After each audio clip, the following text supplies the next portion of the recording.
Θες να πουλήσεις το ακίνητο σου γρήγορα? Βοήθησε τον εαυτό σου και τον επαγγελματία που επέλεξε να σε συμβουλέψει. Τι εννοώ? Ενημέρωσε το σύμβολο ακινήτων για τα νομικά προβλήματα που τυχόν αφορούν στο ακίνητο και δρομολόγησε τη λύση του. Ποια μπορεί να είναι αυτά? Τυχόν μη οριστικό ιδιοκτησιακό καθεστώς. Παραδείγματος χάρη, να εκκρεμεί μια αποδοχή κληρονομιάς. Τυχόν βάρη στο ακίνητο, όπως μια υποθήκη. Έλλειψη ασφαλιστικής και φορολογικής ενημερότητας του ιδιοκτήτη.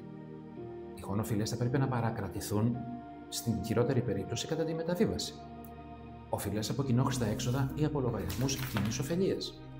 Επίσης, ενημέρωσε το σύμβολο ακινήτων σου για τυχόν πολεοδομικά προβλήματα. Αν υποπτεύεσαι ότι έχεις κάποια αυθαιρεσία στο ακίνητο, καλό είναι να ζητήσεις από τον μηχανικό σου να κάνει μια αυτοψία και να σου υπολογίσει το κοστολόγιο τακτοποίησης.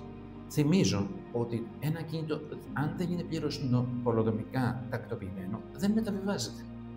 Τέλος, ενημέρωσε το σύμβολο για τυχόν πραγματικά προβλήματα του ακίνητου, παραδείγματος χάρη υγρασίες, προβλήματα με ηλεκτρολογικά, υδραυλικά, και επέτρεψε σε ένα επαγγελματία σύμβολο ακίνητων να σου προτείνει μερικές απλές και χαμηλού κόστους επιδιορθώσεις που θα αλλάξουν την εικόνα του σπιτιού σου και θα το κάνουν πιο ελκυστικό.